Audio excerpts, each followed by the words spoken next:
तो दुनिया में दो बड़े फ्रंट इस वक्त खुले हुए हैं, एक तरफ रूस यूक्रेन और दूसरी तरफ इजराइल और फिलिस्तीन के बीच ये जंग चल रही है। और इन दो युद्ध के बीच दुनिया भी दो फाड़ है।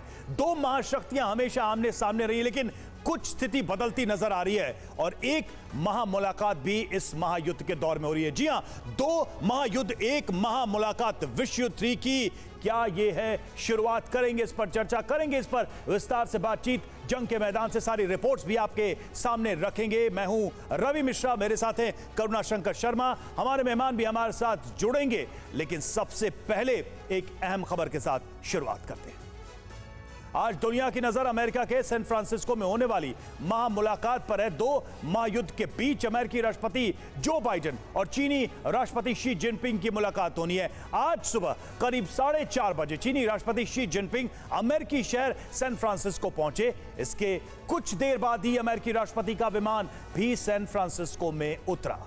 और देखिए, दोनों राष्ट्रपति आज रात करीब 12:30 बजे मुलाकात करेंगे।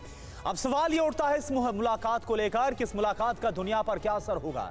क्या कोई निर्णायक बात होगी या फिर विश्व युद्ध 3 की शुरुआत हो जाएगी?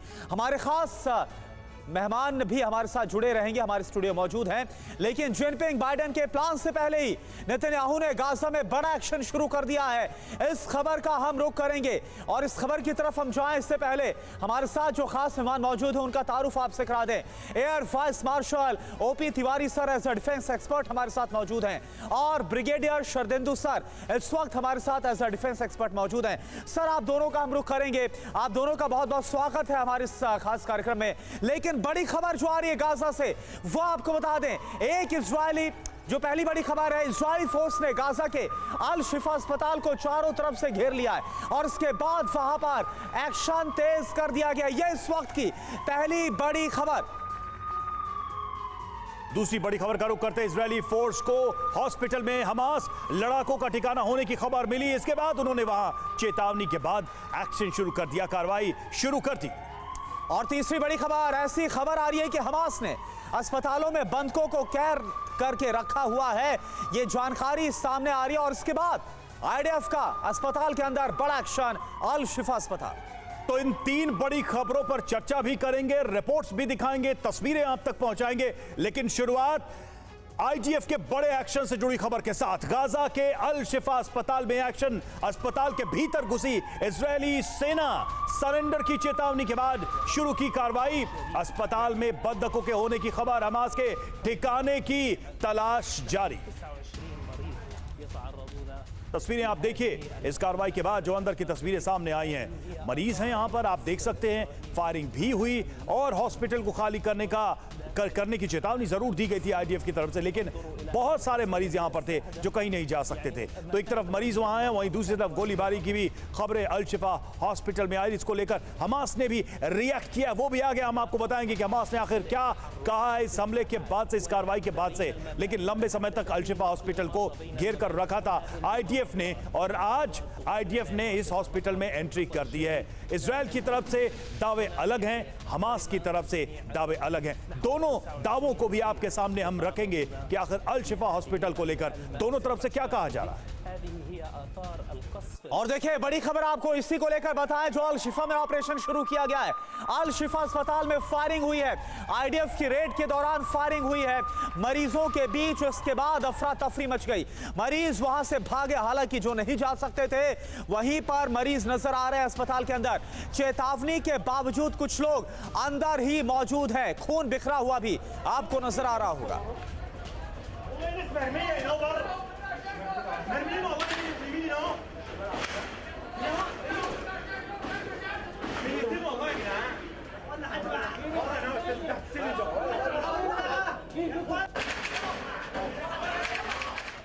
वही दूसरी तरफ अल शिफा एक्शन पर हमास का बयान भी सामने आया है। इजरायली सेना ने किया है अपराध, ये कहना है हमास का। अस्पताल के अंदर 9000 चिकित्सा कर्मी, हमले में कई मरीज घायल हुए, ये हमास का बयान। और हमास ने कहा है कि ये एक अपराध है, एक क्राइम है अल शिफा हॉस्पिटल पर जो इजराइल की तरफ से कार्रवाई की गई है।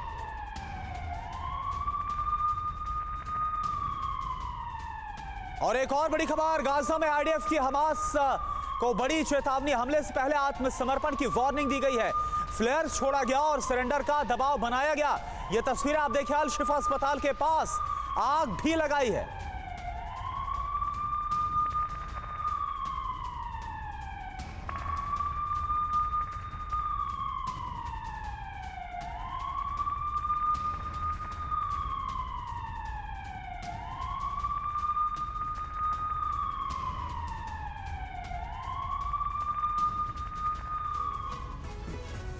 तो अल शिफा हॉस्पिटल की हम बात कर रहे थे और देखिए तस्वीरें सामने आई हैं।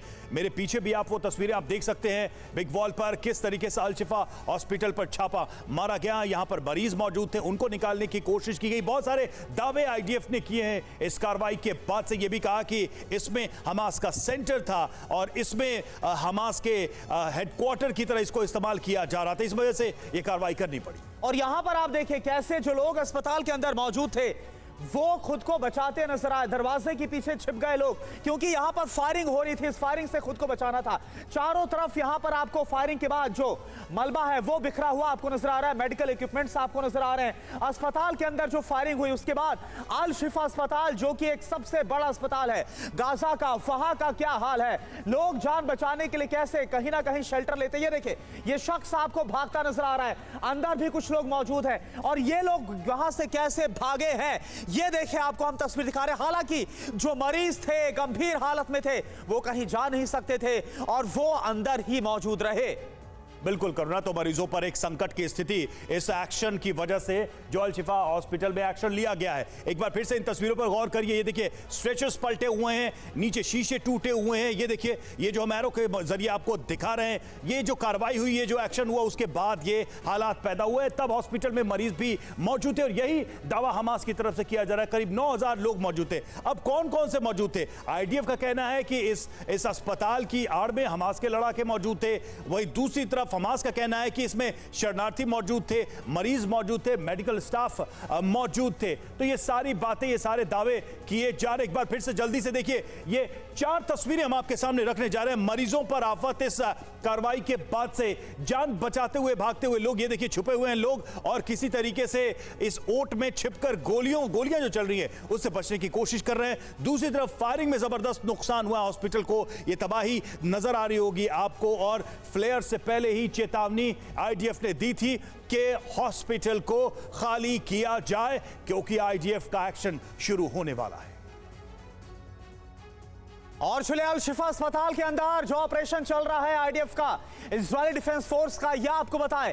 अस्पताल के भीतर इजरायली सेना घुस गई और इसके बाद का क्या मंजर था, इंफॉर्मेशन पॉइंटर्स के साथ साथ आपको हम तस्वीरें भी दिखा रहे हैं। लोग भागते हुए नजर आ रहे हैं। जहां पर जो जगह मिल रही है खुद को शेल्टर में जाते हुए लोग नजर आ रहे हैं। सरेंडर की चेतावनी के बाद आईडीएफ की तरफ से यह बड़ी कार्रवाई की गई, क्योंकि कहा गया कि हमास के लड़ाके अल शिफा अस्पताल में मौजूद है, उसे अपना ठिकाना बना रखा है। अस्पताल में बंधकों के होने की भी आशंका थी, जो बंधक बनाए गए हैं। और इसके बाद आईडीएफ की तरफ से यह बड़ी कार्रवाई की गई। गाजा का सबसे बड़ा अस्पताल है अल शिफा अस्पताल, जो हमने आपको बताया भी पहले। बच्चों का प्रमुख अस्पताल है अल शिफा अस्पताल। अल शिफा हमास का मुख्यालय, ये किसकी तरफ से कहा गया? आईडीएफ की तरफ से कहा गया कि इसको हेडक्वार्टर बना रखा है। अस्पताल के नीचे हमास की तरफ से सुरंग भी बनाई गई है। अस्पताल में इस वक्त 1500 से ज्यादा मरीज भर्ती है। कुछ की हालत काफी ज्यादा गंभीर है। कई दिनों से आईडीएफ ने अस्पताल को घेर कर रखा हुआ था। अस्पताल में 20,000 से ज्यादा शरणार्थी भी मौजूद हैं। अस्पताल में इस वक्त क्या हालात है वो आप देखिए। बिजली, ईंधन, ऑक्सीजन की भारी कमी इस वक्त अस्पताल के अंदर है। दावे अलग हैं, तस्वीरें भी सामने आ रही हैं। इस पर हम आगे भी बातचीत करेंगे, अपने मेहमानों से सवाल भी लेंगे। इस बीच एक बड़ी खबर का रुख करेंगे। गाजा युद्ध के बीच चीन के राष्ट्रपति शी जिनपिंग अमेरिका पहुंच चुके हैं। आज बाइडेन से मुलाकात होनी है शी जिनपिंग की। बैठक में गाजा जंग पर चर्चा की संभावना है। न्यूक्लियर वॉर के खतरे पर भी वार्ता होगी। एशिया प्रशांत आर्थिक सहयोग शिखर सम्मेलन में शामिल होने के लिए सैन फ्रांसिस्को पहुंचे जिनपिंग। तो ये जो मुलाकात है, ये जो वार्ता होगी, ये जो विजिट है, इस पर पूरी दुनिया की निगाहें हैं, क्योंकि इस वक्त जो तनाव है दुनिया में, ऐसे में ये मुलाकात, इसके क्या अर्थ हैं, इसमें कौन कौन से विषय शामिल हो सकते हैं, इन सब पर हम आगे बातचीत करेंगे। लेकिन फिलहाल एक और अपडेट दे दें आपको। चीन अमेरिका में द्विपक्षीय वार्ता सैन फ्रांसिस्को पहुंच गए हैं। बाइडेन शी जिनपिंग से करेंगे मुलाकात, एपेक की समिट में भी शामिल होंगे। तो ये अहम जानकारी हम आपको दे रहे हैं। दोनों नेता पहुंच चुके हैं और ये बड़ी मुलाकात होनी है जिसकी अहमियत इस वक्त बहुत ज्यादा है। तो एपेक्स समिट में दोनों की मुलाकात होगी। जो बाइडेन और शी जिनपिंग की आज होने वाली है मुलाकात। इंडोनेशिया में हुई मीटिंग के ठीक 1 साल के बाद ये मुलाकात हो रही है। इन दोनों नेताओं की मीटिंग पर आज पूरी दुनिया की नजर बनी है, क्योंकि हाल के वर्षों में अमेरिका और चीन के संबंधों में काफी तनाव, काफी तनातनी देखी गई है। दोनों देशों में तनावपूर्ण संबंधों के बीच ये मुलाकात ऐसे वक्त पर हो रही है जब एक और इजराइल हमास के बीच जंग जारी है, तो वहीं दूसरी ओर रूस और यूक्रेन 20 महीने से ज्यादा का वक्त हो गया है युद्ध में आपस में एंगेज हैं। जंग के दोनों ही फ्रंट पर अमेरिका और चीन अलग अलग देशों का समर्थन कर रहे हैं। अब ऐसे में सवाल ये उठता है कि क्या इस मुलाकात से शांति की राह निकलेगी, कोई सॉल्यूशन निकलेगा, या फिर नई जंग की शुरुआत होगी? ये एक बहुत बड़ा सवाल है। ओपी तिवारी सर इस वक्त हमारे साथ है और शरदेंदु सर हमारे साथ है। ओपी तिवारी सर, मैं आपके पास आ रहा हूं। ये पूरी दुनिया जानती है और सब देख रहे हैं कि कैसे आज जो चीन है वो एक मेजर प्लेयर बना हुआ है, चाहे रशिया यूक्रेन वॉर हो जहां पर रशिया के साथ खड़ा हुआ है, या फिर अगर मिडिल ईस्ट की बात करें। ऐसे में शी जिनपिंग की मुलाकात जो बाइडेन के साथ कैसे देखा जाए, क्या होता हुआ आपको नजर आ रहा है? करुणा, ये मुलाकात काफ़ी महत्वपूर्ण है, पर्टिकुलरली उस संदर्भ में देखा जाए कि चीन जिस तरीके से स्टैंड लेके कि भाई नंबर 2 है मैं और आगे बढ़ने की कोशिश कर रहा हूँ, लेकिन इसमें पिछले 2 साल से चीन को काफ़ी नुकसान हुआ है। ये तनातनी बढ़ी है, इसमें चीन को एक आर्थिक रूप से, इकोनॉमिक स्टैंडर्ड से, सब जगह से नुकसान हुआ है। हो सकता है कि यही नुकसान अमेरिका को भी बर्दाश्त करना पड़ रहा। हो सकता है इन दोनों की आपस में कुछ मुलाकात किसी पॉजिटिव संकेत लाए ताकि आगे न बढ़े, लेकिन दूसरी जो संभावना आप कर रहे हो कि तीसरे विश्व युद्ध की भी शुरुआत हो। और देखिए, मीटिंग से पहले चीन पर बाइडेन का बड़ा बयान। चीन से अलग होने की कोशिश नहीं, ये बाइडेन कह रहे हैं। चीन से संबंध बेहतर करने की कोशिश, बाइडेन का ये बयान है। अमेरिका का मतलब संभावना, यानी कि होप, ये कह रहे हैं Biden. America can be defined by a single word. I mean it sincerely. To get back on a normal course of corresponding, being able to pick up the phone and talk to one another if there's a crisis, being able to make sure our military still have contact with one another. We can't take, as I told you, we're not trying to decouple from China, but what we're trying to do is change the relationship for the better. तो Biden Jinping की मुलाकात के दौरान किन मुद्दों पर बात होगी, यह समझना बेहद जरूरी है। तो उन मुद्दों पर नजर डालते हैं जिन पर बात होगी। गाजा जंग, जी हां, बाइडेन ईरान पर दबाव बनाने को कह सकते हैं, जंग से ईरान को दूर रखने की अपील कर सकते हैं चीन से। और जिनपिंग क्या कह सकते हैं? जिनपिंग इजराइल पर दबाव बनाने की बात कह सकते हैं अमेरिका से। जिनपिंग अस्पताल पर हमले का मुद्दा भी उठा सकते हैं। जिनपिंग गाजा से पलायन का मुद्दा भी उठा सकते हैं। बंधकों की रिहाई पर चर्चा हो सकती है दोनों नेताओं के बीच, और मिडिल ईस्ट के हालात पर भी चर्चा होगी।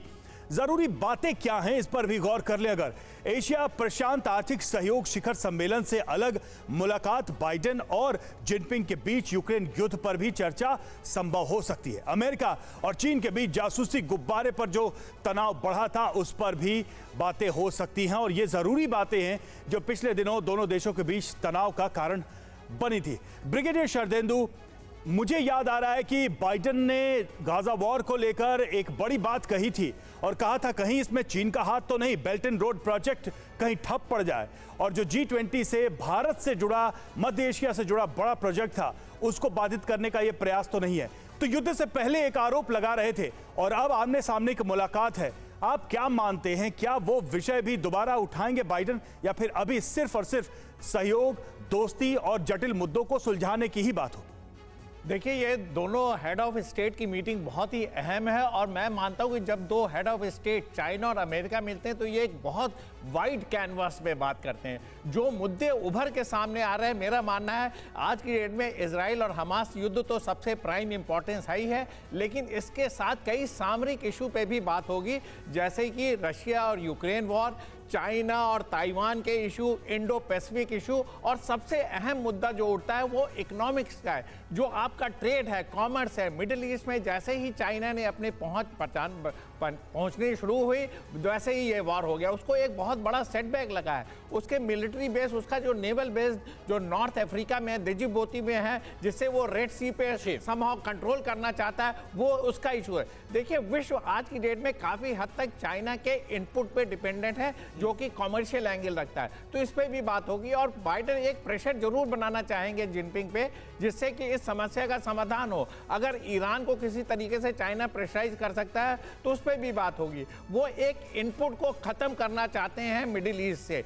चाइना उसमें एक अहम भूमिका निभाता है, चाहे वो मिलिट्री हार्डवेयर है, चाहे कॉमर्शियल है, चाहे इकोनॉमिक। ठीक है, यानी कई डायमेंशन से या आपसे रिश्ते भी। वॉर जोन का यमन से इजराइल पर मिसाइल अटैक।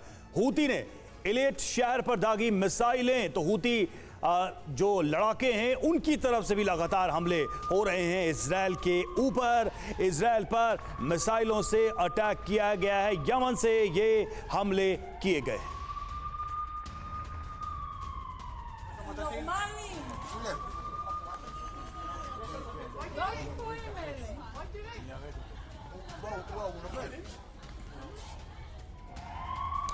और एक और बड़ी खबर, रामल्ला में इजरायली सेना की छापेमारी। शुगबा शहर में बड़ी संख्या में नजर आए इजरायली सैनिक। तो रामल्ला की तस्वीरें, क्योंकि वेस्ट बैंक में भी लगातार जो ऑपरेशन है आईडीएफ का जारी है, और ये रामल्ला की तस्वीर आपको दिखा रहे हैं जहां पर इजरायली सेना ने छापेमारी की है। शुगबा शहर में बड़ी संख्या में इजरायली सैनिक नजर आए हैं।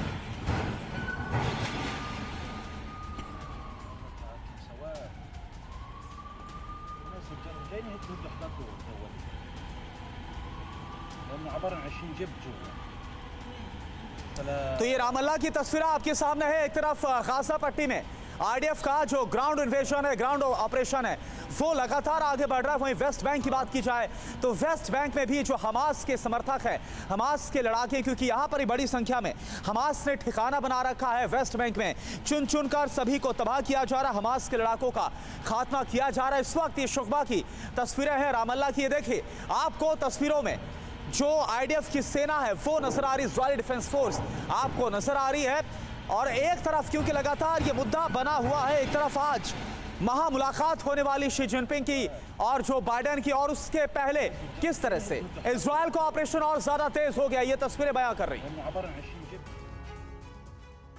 तो शी जिनपिंग सैन फ्रांसिस्को पहुंच चुके, यानी अमेरिका वो पहुंच चुके। ऐसे में अब सबकी नजर इस बात पर है कि जब दोनों वर्ल्ड लीडर्स मुलाकात करेंगे तो क्या बात होने वाली है, इस पर सबकी नजर होगी। एक एक जानकारी हम आपको देंगे। अमेरिकी अधिकारियों के मुताबिक इस मुलाकात के दौरान इजरायल हमास युद्ध, यूक्रेन रूस जंग, ताइवान को मिल रही अमेरिकी मदद, हिंद प्रशांत क्षेत्र में लगातार जो तनाव बरकरार रहता है उसको लेकर चीन के परमाणु हथियार और परमाणु हथियारों के इस्तेमाल में एआई को शामिल नहीं करना, यह सब चर्चा में शीर्ष पर रह सकता है। यह विषय टॉप पर रहने वाले हैं, यह माना जा रहा है। और कुछ और इंफॉर्मेशन है इस मुलाकात को लेकर, रवि का रुख करते हैं।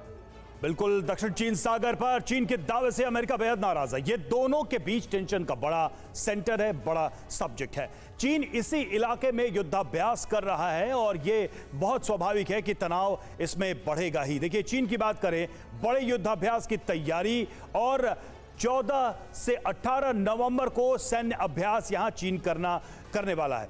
कौन सी जरूरी बातें इसमें शामिल हैं, इस पर हम जरा देखें। कौन कौन इसमें शामिल है, इस पर देखिए। इसमें चीन शामिल है और साथ ही वियतनाम शामिल है, कंबोडिया है, लाओस है, मलेशिया है और थाईलैंड है। ये देश इसमें शामिल हैं, इस युद्धाभ्यास में शामिल हैं। अब जरा उन जरूरी बातों पर भी गौर कर लेते हैं जो इससे जुड़ी हुई हैं। चीन युद्धाभ्यास से इसी वक्त बाइडेन और जिनपिंग की मुलाकात होनी है जब ये वॉर एक्सरसाइज चल रही है। और वियतनाम की बात करें तो सैन्य अभ्यास से ताइवान के साथ तनाव बढ़ेगा इसका। कंबोडिया की बात करें, तनाव से अमेरिका की नाराजगी बढ़ सकती है। लाओस की बात करें तो मलेशिया, थाईलैंड ये तमाम देश शामिल हैं और इन सब के इस युद्धाभ्यास में शामिल होने से जो रीजनल इक्वेशन है उस पे फर्क पड़ेगा। दावे अलग हैं, तस्वीरें भी सामने आ रही हैं, इस पर हम आगे भी बातचीत करेंगे, अपने मेहमानों से सवाल भी लेंगे। इस बीच एक बड़ी खबर का रुख करेंगे। गाजा युद्ध के बीच चीन के राष्ट्रपति शी जिनपिंग अमेरिका पहुंच चुके हैं। आज बाइडेन से मुलाकात होनी है शी जिनपिंग की। बैठक में गाजा जंग पर चर्चा की संभावना है। न्यूक्लियर वॉर के खतरे पर भी वार्ता होगी। एशिया प्रशांत आर्थिक सहयोग शिखर सम्मेलन में शामिल होने के लिए सैन फ्रांसिस्को पहुंचे जिनपिंग। तो ये जो मुलाकात है, ये जो वार्ता होगी, ये जो विजिट है, इस पर पूरी दुनिया की निगाहें हैं, क्योंकि इस वक्त जो तनाव है दुनिया में, ऐसे में ये मुलाकात, इसके क्या अर्थ हैं, इसमें कौन कौन से विषय शामिल हो सकते हैं, इन सब पर हम आगे बातचीत करेंगे। लेकिन फिलहाल एक और अपडेट दे दें आपको। चीन अमेरिका में द्विपक्षीय वार्ता सैन फ्रांसिस्को पहुंच गए हैं। बाइडेन शी जिनपिंग से करेंगे मुलाकात, एपेक की समिट में भी शामिल होंगे।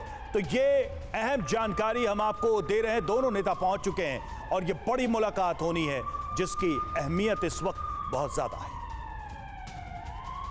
तो एपेक समिट में दोनों की मुलाकात होगी। जो बाइडेन और शी जिनपिंग की आज होने वाली है मुलाकात। इंडोनेशिया में हुई मीटिंग के ठीक 1 साल के बाद ये मुलाकात हो रही है। इन दोनों नेताओं की मीटिंग पर आज पूरी दुनिया की नजर बनी है, क्योंकि हाल के वर्षों में अमेरिका और चीन के संबंधों में काफी तनाव, काफी तनातनी देखी गई है। दोनों देशों में तनावपूर्ण संबंधों के बीच ये मुलाकात ऐसे वक्त पर हो रही है जब एक और इजराइल हमास के बीच जंग जारी है, तो वहीं दूसरी ओर रूस और यूक्रेन 20 महीने से ज्यादा का वक्त हो गया है युद्ध में आपस में एंगेज हैं। जंग के दोनों ही फ्रंट पर अमेरिका और चीन अलग अलग देशों का समर्थन कर रहे हैं। अब ऐसे में सवाल ये उठता है कि क्या इस मुलाकात से शांति की राह निकलेगी, कोई सॉल्यूशन निकलेगा, या फिर नई जंग की शुरुआत होगी? ये एक बहुत बड़ा सवाल है। ओपी तिवारी सर इस वक्त हमारे साथ है और शरदिंदु सर हमारे साथ है। ओपी तिवारी सर, मैं आपके पास आ रहा हूं। ये पूरी दुनिया जानती है और सब देख रहे हैं कि कैसे आज जो चीन है वो एक मेजर प्लेयर बना हुआ है, चाहे रशिया यूक्रेन वॉर हो जहां पर रशिया के साथ खड़ा हुआ है, या फिर अगर मिडिल ईस्ट की बात करें। ऐसे में शी जिनपिंग की मुलाकात जो बाइडेन के साथ कैसे देखा जाए, क्या होता हुआ आपको नजर आ रहा है?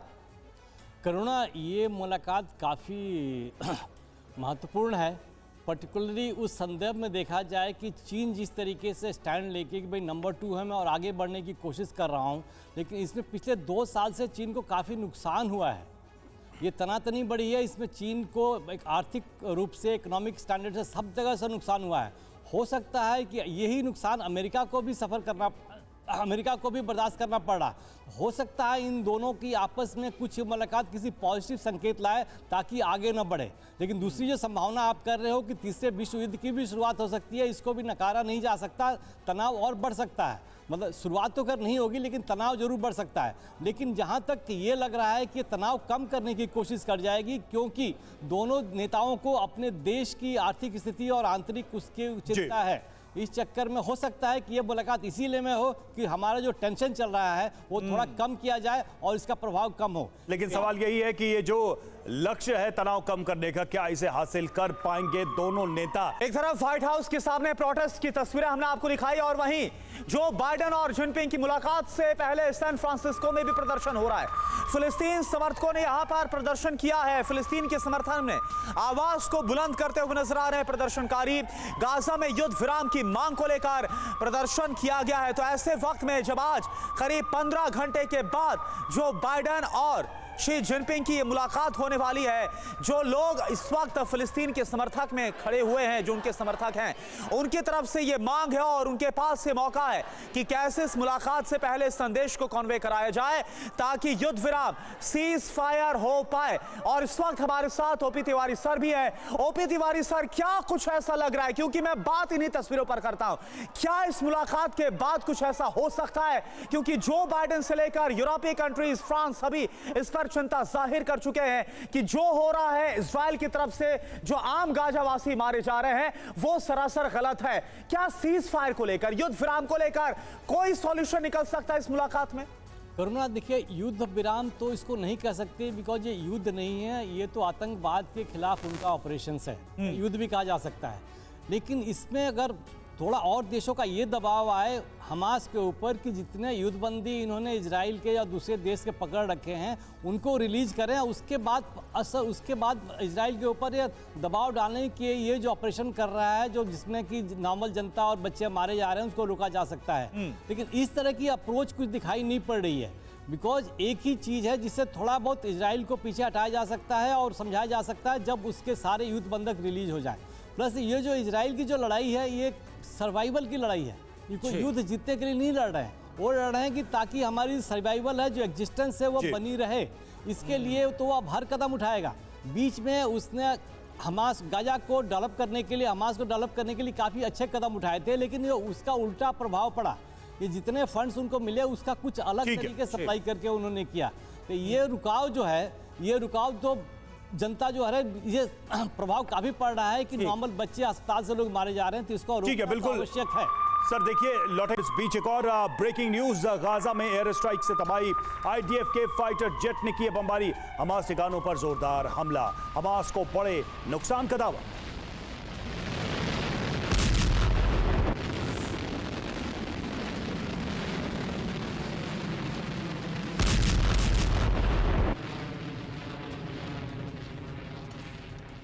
और एक और बड़ी खबर, नॉर्थ गाजा में रात भर जारी रहे हमले, एयर टू सरफेस मिसाइलों की बौछार यहां पर हुई है, धमाकों से दहलते रहे शहर के कई इलाके, सुबह सुबह आसमान में दिखा धुएं का गुबार, ये आप तस्वीरें देखिए।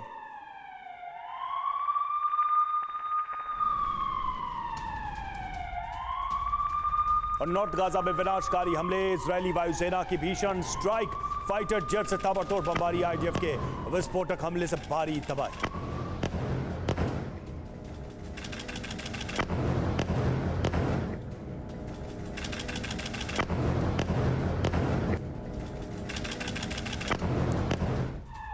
और एक और बड़ी खबर, इजरायली शहर इलियट में बड़ा हमला हुआ है, हूती विद्रोहियों ने रॉकेट दागे, हमले के बाद दिखा धुएं का गुबार, इजरायली मीडिया ने इस वीडियो को जारी किया।